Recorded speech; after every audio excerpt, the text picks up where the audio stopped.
Hey, salut les amis! Bonjour Paris! Kamusta nag-Pinas? At vlog number 3 na nga tayo. Naku, mapaninindigan ko kaya itong 100 vlog a year na aking pinangangarap. Naku, dito pa lamang sa voice over medyo alanganin na ako. Bakit ba na pagkagandang tignan ng kalangitan? Lalo na pagkay nasa itaas, ang ganda-ganda naman, ang sarap-sarap sa pakiramdam. Lalo na't kung makikita mo yung ganitong naghahalo-halong kulay, Diyos ko, parang napagka-pastel, ang ganda-ganda, ang sarap-sarap sa mata. Iisipin mo bang takot sa heights yung kumukuha ng video na yan? At back to the topic na nga tayo, binigyan tayo ng complimentary tubig bago tayo bigyan ng menu para mapagpilian natin ang ating kakainin. At ang pinili ko dyan ay syempre walang kamatayang manok. Eva Air nga ito at isa sa may masasarap na pagkaing inihain. Hindi ko pa nasusubukan yung ibang Asian Airlines, pero itong Eva Air, Cathay Air, China Airlines, Singapore Airlines, masasarap yung pagkain nila dyan. Natural kasi Asian eh. Masarap pa rin talaga Asian. Masarap din naman yung jet, masarap yung pagkain nila. Kaya lang yung amoy, hindi kagandahan. Twice na kasi ako nakasakay sa Jet Air, kaya lang hindi ko nagustuhan yung amoy dahil siguro sa kinakain nila.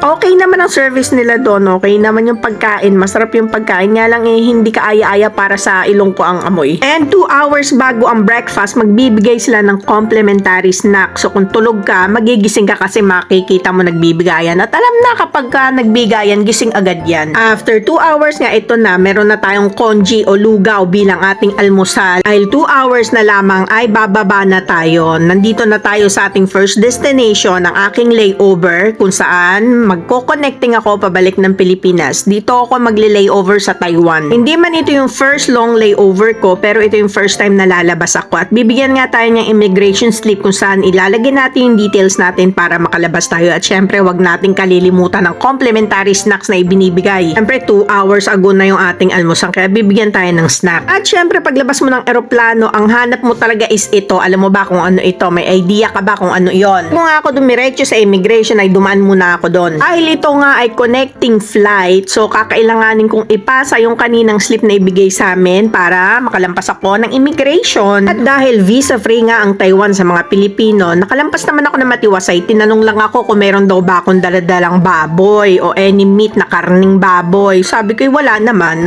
Any hotdog nga, tinanong sa akin kung meron, wala naman. Sa pag-purchase ko kanina ng ticket papunta sa metro station na yon, ginamit ko yung visa card ko. Pero dito, dahil ayaw nila ng visa card na pambayad, napilitan akong bumili nitong octopus, parang octopus ng Hong Kong. Basta card ito, pwede mong gamitin pambayad at pambili ng ticket. Loadan mo nga lang siya para makapagsakay ka ng train. At dahil nasa Taiwan tayo, wag natin kalilimutang bumili na. I would like to have ulong tea, please. You heard it right. Wag natin kalilimutang bumili ng pinagmamalaki nilang tea. At ang binili ko nga ay ulong tea. Kunyari, avoid tayo sa sugar. So, from Taiwan International Airport is meron silang direct na train, I think 45 minutes na magdadala sa'yo sa Taipei. So, alam mo na ngayon na ako ay papunta ng Taipei kung saan manggagaling, kung saan ko pupuntahan yung mga tourist spots nila rito na pwede kong makita within 8 hours layover. Siyempre, bibigyan ko rin ng lead time yung sarili ko na makabalik na maayos sa airport, pabalik ng Pilipinas. At dahil 1 week na lang bago ko i-book ng ticket na ito, 1 week bago ko bumalik ng Pilipinas, binuko tong ticket na ito is nagkaroon to ng aberya. Hindi ko napansin na may 8 hours pabalik ng Pilipinas at 13 hours na pabalik ng Paris na layover. Hindi lahat ng 30 hours, 17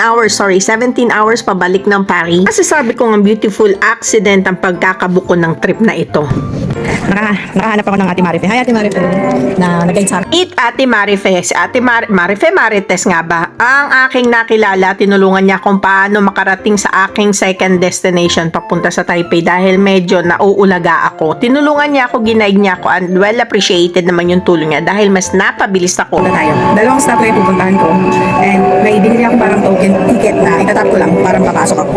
At bilang layover nga lang ito, syempre kahit sinabing 8 hours yan, yung paglabas mo ng train, yung buong ruta mo, yung buong lakad mo, kakailanganin mong ibawas sa 8 hours yun. At masasabi kong blessing in disguise nga talaga, napakaraming Pilipino rito. At yung mga signage nila, masusundan mo rin naman. Kakailanganin mo rin talaga maging observant kasi minsan nakakalito. At nakita na nga natin ang ating first destination. And welcome to Taipei 101's highest, tallest building. And once the whole founder of the tallest building in the world, Taipei 101. Ulit-ulit. Salamat kay Ate Marife, napabilis ang paghahanap ko rito sa Taipei 101 dahil sa kanya kahit na meron pa siyang concert na pupuntahan, manonood daw siya ng concert ni Angeline Quinto at ito, tinulungan niya muna ako bago siya dumiretso doon. Salamat ate, sana mapanood mo to. Ang itinerary ko nga rito is ito munang Taipei 101 at gusto ko rin puntahan yung Shanghai Shek, basta yung isang temple rito, pabalik, papunta ng airport para parang hindi na ako mapapalayo, pabalik ang biyahe ko. As I've said nga, itong biyaheng ito ay sneak out lang sa Taipei, pabalik ng Pilipinas. Syempre, singit lang, kaya hindi tayo pwedeng maiwanan ng eroplano. Mahirap yon, mahal ang ticket. So, Destination 1 achieved. Abangan na lang ang susunod na kabanata. Paano ba yan? Hanggang dito na lang muna. A bientôt, merci. À la prochaine. Salamat.